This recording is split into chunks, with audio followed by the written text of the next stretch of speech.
Hello everyone, Mama Joe here.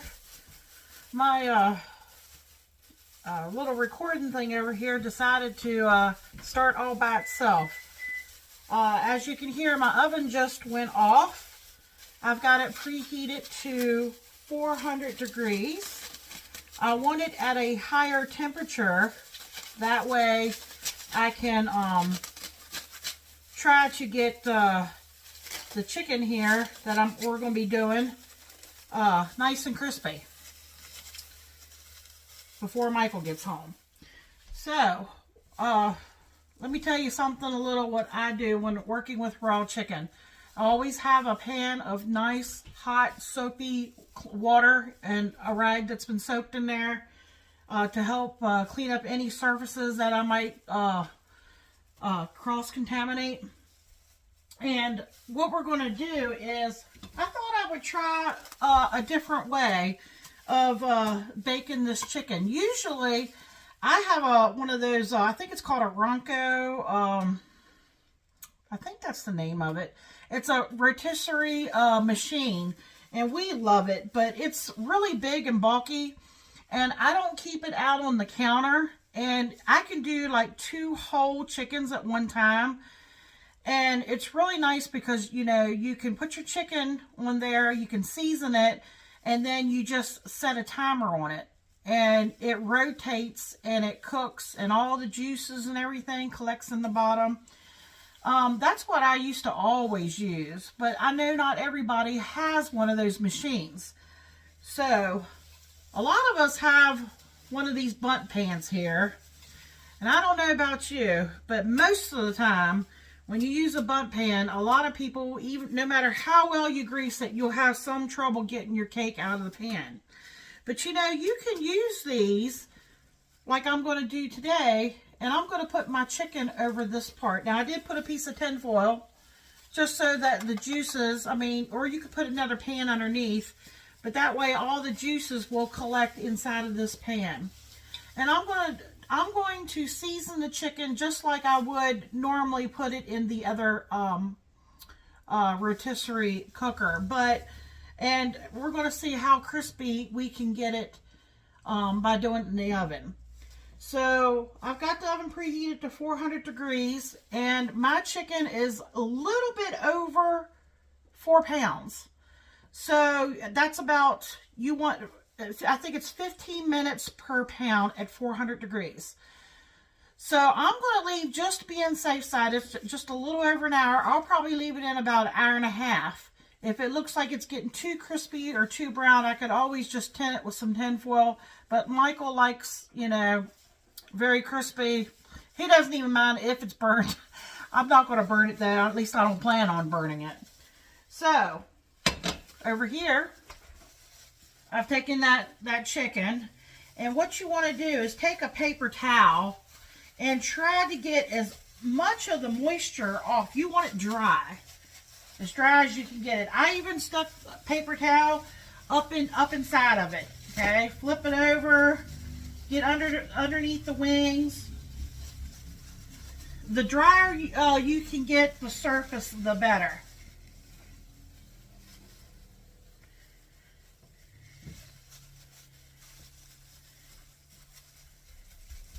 So what I'm going to do here is very simple. I don't plan on basting it. I don't plan on greasing it. There's no need to. I never did in the rotisserie, and it was some of the best chicken. If you season, don't be afraid to season your chicken. Season it with plenty of salt. Season it with plenty of other spices, because that's what's going to make it flavorful. Okay, so I have this little work surface here, and I don't want to touch these unless I wipe them down with my rag. I'm going to take these off for now, and I'll get me another pair when I go to flip it over. And if you could even season the chicken inside with salt, that would be great. So don't be afraid to season. So I'm just going to put salt on here liberally, as well as other spices. Of course, this is the back side of it.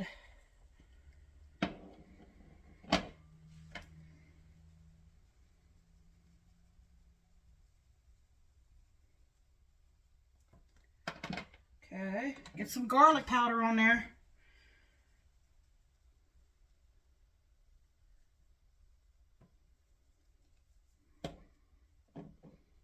Onion powder, that's what we like.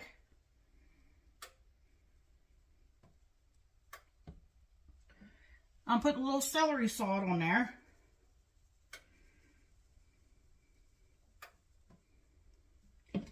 And you gotta have a little paprika.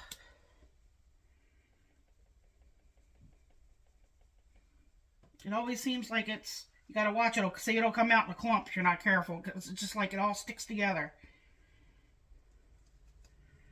Okay, stay right there. I'm just walking over, getting more gloves to flip it.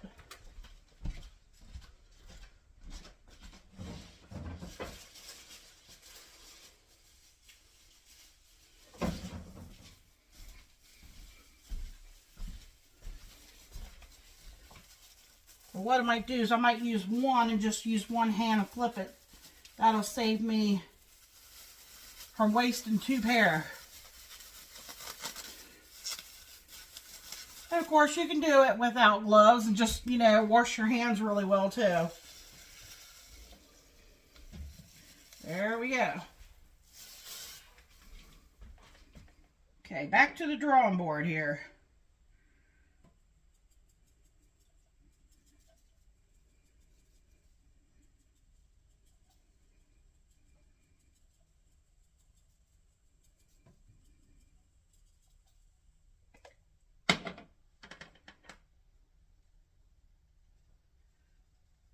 Back with the pepper. Gotta get some on that wings. Michael loves, well, he loves any part of the chicken. And he's going to be home early, so I need to get this in the oven. I'm not afraid to use those spices. I'm telling you, it really gives a lot of flavor. Just ask my two sons. They'll tell you. Now this is probably, well, Daniel loves it. This is probably one of Anthony's favorites. He always loved the rotisserie chicken. Now this is the one that comes out sometimes in a clump.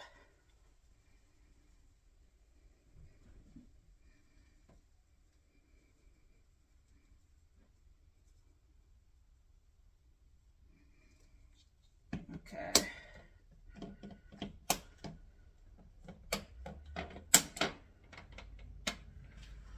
All right, let me grab one more glove. I didn't think about that. I got to pick it up and do it this way.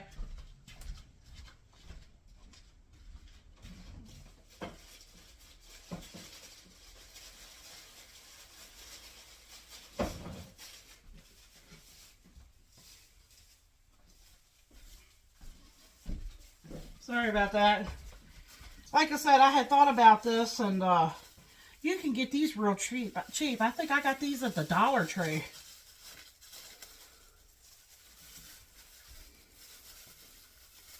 And I'll still wash my hands anyways. It's more of a worrywart thing, I guess. Better to be safe than sorry, I guess. Okay, so I've got this pan here. Simply all we're going to do is pick the chicken up. I'm sticking it right down over it. And he's going to stand up just like that.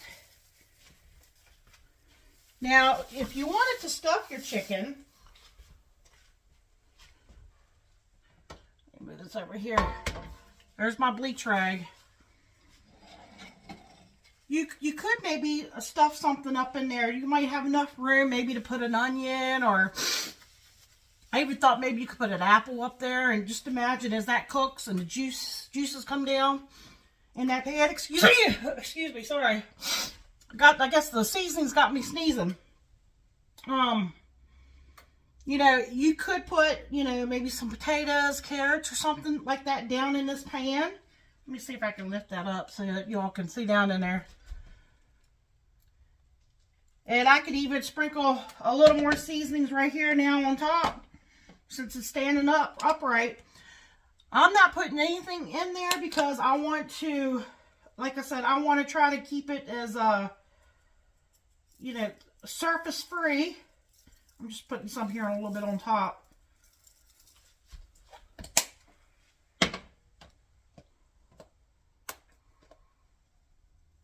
A little more pepper right there where I see some spots open there where the season didn't get on it.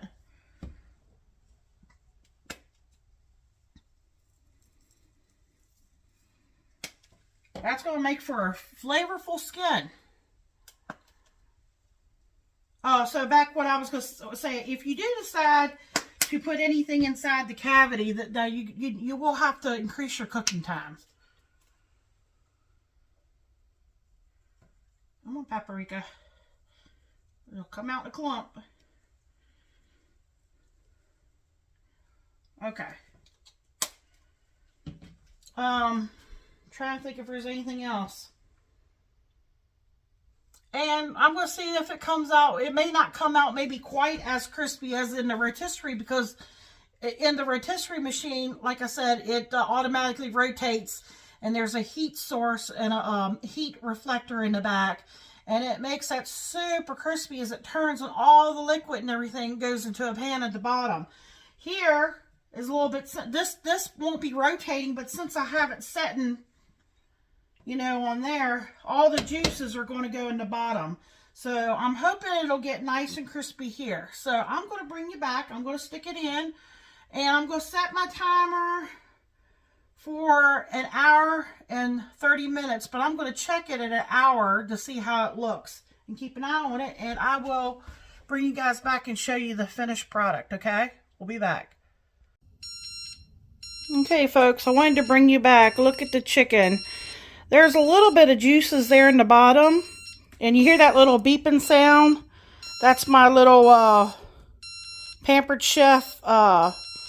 It's saying I've got it stuck in the thigh over there of the meat. It says 172. It needs to be 170. So the total time, I think I had it in there for an hour and 12 minutes. I didn't want to leave it in there much longer than that. And the skin seems to be pretty crispy on it, so we'll see. I have to take it out and let it rest a little bit, and then cut it up, and Michael will give you a taste test. We'll be back.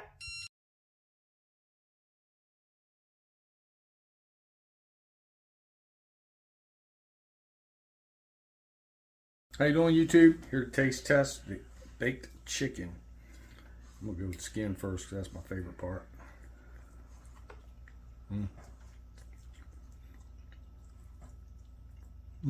Juicy, tender, very flavorful.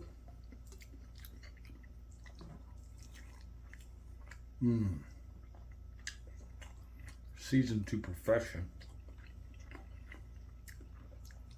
2 thumbs up. Remember to like, share, and subscribe.